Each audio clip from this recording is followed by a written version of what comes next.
ಶ್ರೀಮಾತೆ ಇನ್ನೊಂದು ಸಲಹೆಯನ್ನ ಕೊಡ್ತಾರೆ, ಈರುಳ್ಳಿ ಬೆಳ್ಳುಳ್ಳಿಗಳನ್ನ ಸಾಧ್ಯವಾದಷ್ಟು ಮಟ್ಟಿಗೆ ಮುಟ್ಟದಿದ್ರೆ ಒಳ್ಳೆಯದು. ಆಗಿಂದು ಸಂದರ್ಭ ಬಂದಾಗ ಅವುಗಳನ್ನು ಮುಟ್ಟದೇ ಇರಲು ಸಾಧ್ಯವಿಲ್ಲ. ಹಾಗೆ ಮುಟ್ಟಿದಾಗ ಪುನಃ ಹುಣ್ಣು ಸ್ವಲ್ಪ ಕಾಣಿಸಿಕೊಳ್ಳಬಹುದು. ಆದರೆ ಅದರಿಂದ ನೀನೇನು ಗಾಬರಿಯಾಗಬೇಕಿಲ್ಲ.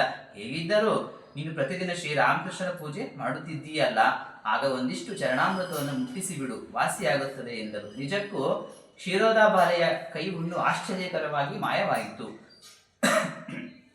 ಆದರೆ ಕಾರಣಾಂತರಗಳಿಂದ ಆ ಹುಣ್ಣು ಮತ್ತೆಂದಾದರೂ ಕಾಣಿಸಿಕೊಂಡರೆ ಶ್ರೀಮಾತೆ ಹೇಳಿದಂತೆ ಆಕೆ ಶ್ರೀರಾಮಕೃಷ್ಣರ ಚರಣಾಮೃತವನ್ನು ಮುಟ್ಟಿಸಿ ಬಿಡುತ್ತಿದ್ದಳು. ಬಳಿಕ 1 ಗಂಟೆಗೆಲ್ಲ ಆ ಹುಣ್ಣು ವಾಸಿಯಾಗಿ ಬಿಡುತ್ತಿತ್ತು. ಇಲ್ಲಿ ಶ್ರೀಮಾತೆಯವರು ಶ್ರೀರಾಮಕೃಷ್ಣರ ಚರಣಾಮೃತವನ್ನು ಉಪಯೋಗಿಸಿ ಪವಾಡ ನಡೆಸಿದ್ದನ್ನು ನೋಡಬಹುದು.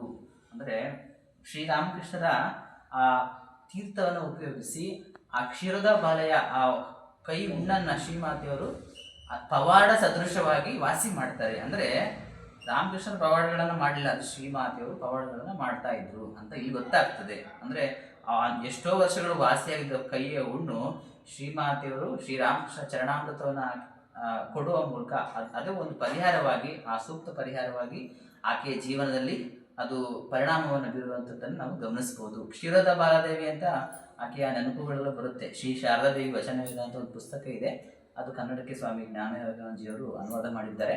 ದಯವಿಟ್ಟು ಆಸಕ್ತರು ಓದ್ಬೋದು. ಹೀಗೆ ಶ್ರೀಮಾತೆಯವರ ಜೀವನದಲ್ಲಿ ಪವಾಡ ಸದೃಶ ಘಟನೆಗಳು ನಡೀತಾ ಇದ್ವು. ಅದು ಭಕ್ತರ ಮೇಲೆ ಯಾವೆಲ್ಲ ರೀತಿಯಲ್ಲಿ ಅವರು ಪವಾಡ ಶಕ್ತಿಯನ್ನು ಪ್ರಯೋಗಿಸ್ತಾ ಇದ್ರು, ಅವುಗಳನ್ನು ವಾಸಿ ಮಾಡ್ತಾ ಇದ್ರು ಅಂತ ನಾವು ನೋಡ್ಬೋದು. ಹಾಗಾಗಿ ನಾವು ಶ್ರೀಮಾತೆ ಹತ್ರ ಏನು ಬೇಕಾದ್ರೂ ಬೇಡ್ಕೋಬೋದು. ಅಂದರೆ ಪ್ರಾರ್ಥನೆಗೆ ಬಹಳ ಶಕ್ತಿ ಇದೆ. ನೀನೇನೋ ಕಾರಣಕ್ಕೆ ನನಗೆ ಅದು ಅನುಭವ ಮತ್ತೆ ಬರ್ತಾ ಇತ್ತು, ಅದಕ್ಕೆ ಪ್ರಾರ್ಥನೆ ಒಂದು ದಿವ್ಯವಾದ ಶಕ್ತಿ. ಅದಕ್ಕೆ ನಾವು ಪ್ರಾರ್ಥನೆ ಮಾಡಬೇಕು. ಪ್ರತಿನಿತ್ಯವೂ ಸಹ ಪ್ರಾರ್ಥನೆ ರೂಢಿಸ್ಕೊಂಡ್ರೆ ಖಂಡಿತವಾಗೂ ಡಿವೈನ್ ಮ್ಯಾಜಿಕ್, ಒಂದು ಮ್ಯಾಜಿಕನ್ನು ಮಾಡ್ತಾರೆ ದಿವ್ಯತ್ರೆಯರು. ಹಾಗಾಗಿ ನಾವು ಶ್ರೀಮಾತೆಯವರು ಶರಣಾಗೋಣ. ನಮ್ಮೆಲ್ಲರ ಬದುಕಿನಲ್ಲೂ ಪ್ರತಿನಿತ್ಯವೂ ಸಹ ಪವಾಡ ಸದೃಶ ಘಟನೆಗಳು ನಡೆಯಲಿ ಅಂತ ನಾವು ಆಶಿಸೋಣ ಅಂತ ಹೇಳ್ತಾ ಇಲ್ಲಿಗೆ ಶ್ರೀ ಶಾರದಾದೇವಿ ಜೀವನವನ್ನು ಮುಗಿಸೋಣ. ಇಷ್ಟು ಮಾತುಗಳನ್ನು ಹೇಳ್ತಾ ಎಲ್ಲವನ್ನು ದಿವ್ಯತ್ರಯರ ಹಾಡಿದವರಿಗೆ ಅರ್ಪಣೆ ಮಾಡ್ತಾ, ಓಂ ಶಾಂತಿ ಶಾಂತಿ ಶಾಂತಿ. ಹರಿ ಓಂ ತತ್ಸತ್. ಶ್ರೀರಾಮಕೃಷ್ಣಾರ್ಪಣಮಸ್ತು.